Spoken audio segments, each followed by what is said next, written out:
RMC, Charles Matin. Le choix d'Anaïs. Un choix évidemment tourné ce matin, Anaïs, vers l'actualité, cette guerre en Ukraine. La guerre déclenchée en Ukraine est aussi, il faut le dire, une guerre de communication. Et depuis quelques années, la Russie a une télévision de propagande, une chaîne qui s'appelle RT, avec sa déclinaison française, RT France. Hier, le Sénat a demandé la suspension de cette chaîne. Ouais, Laurent Lafont, le président de la commission culture du Sénat, a envoyé un courrier au président de l'Arcom ex-CSA pour demander son arrêt immédiat. Selon lui, la chaîne et son site internet relaient quotidiennement les actions de propagande du Kremlin sans véritable contradiction. Il affirme que la parole n'est jamais donnée à l'opposition et que la chaîne ne parle pas des conséquences pour les civils en Ukraine. Écoutez, il était hier interrogé par nos confrères de C'est à vous. On est dans le discours officiel du gouvernement russe. C'est bien un instrument de propagande aux mains et au bénéfice unique du gouvernement russe. Ce n'est pas un outil d'information. Ils utilisent l'information pour faire passer des messages ou pour déstabiliser nos démocraties. On sait que les Russes sont très forts en la matière, qu'ils ont développé ces outils depuis de nombreuses années, qu'ils ont des outils opérationnels. Ne soyons pas naïfs. Le régulateur a surveillé avec une particulière vigilance aux informations diffusées sur RT France. Il promet d'intervenir en cas de manquement. Il peut décider de sanctions qui peuvent aller jusqu'à l'arrêt de la chaîne. C'est ce qu'a fait l'Allemagne, même si c'est pour des raisons juridiques. Début février, le pays a totalement interdit RT. En Grande-Bretagne, le gouvernement vient également de demander au régulateur de la télévision de réexaminer la licence de la chaîne. Oui, donc il n'y a pas qu'en France que ce débat se pose. Mais pour ceux qui n'ont jamais regardé cette chaîne, ça ressemble à quoi en fait RT France et qui est derrière ?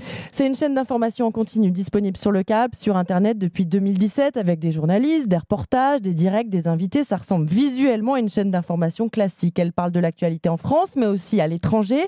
Chaîne très présente sur les réseaux sociaux. 1 million d'abonnés à sa chaîne YouTube, 1,2 million sur Facebook. Oui, mais ce qui interroge, ce sont ces liens très directs avec le Kremlin. RT France est une branche de la chaîne d'information RT, tu le disais, financée par l'État russe à hauteur de 99,5%. La directrice de l'information de RT France s'appelle Ksenia Fedorova. C'est une journaliste russe qui a pour mentor Margarita Simonian, la patronne du groupe RT, proche de Vladimir Poutine. De là à dire que RT France est la voix du Kremlin, Ksenia Fedorova ne l'accepte pas. Elle affirme que sa chaîne est, je cite, une source alternative d'opinion différente des médias mainstream. Chaîne qui a déjà reçu une mise en demeure de l'Arcom à la suite d'un reportage sur la Syrie en 2018. Reportage entaché de manquement à l'honnêteté, à la rigueur de l'information et à la diversité de points de vue. Bon, mais j'imagine qu'en ce moment, RT France parle essentiellement de la guerre en Ukraine. Ouais. À quoi ça ressemble leur couverture de cette guerre ?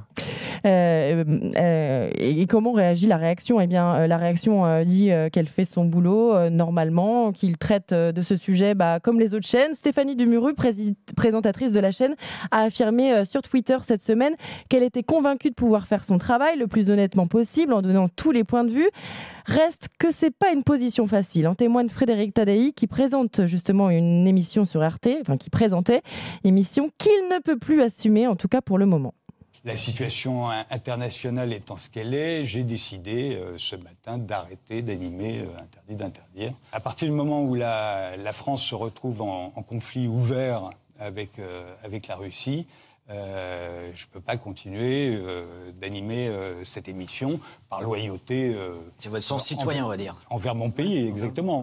Il assure que ce n'est pas contre RT, qu'il a toujours laissé libre de faire ce qu'il veut. Il espère que cette décision sera temporaire. Oui, donc on voit bien que ça fait débat au sein même de la rédaction d'RT. Tous n'ont pas la même position.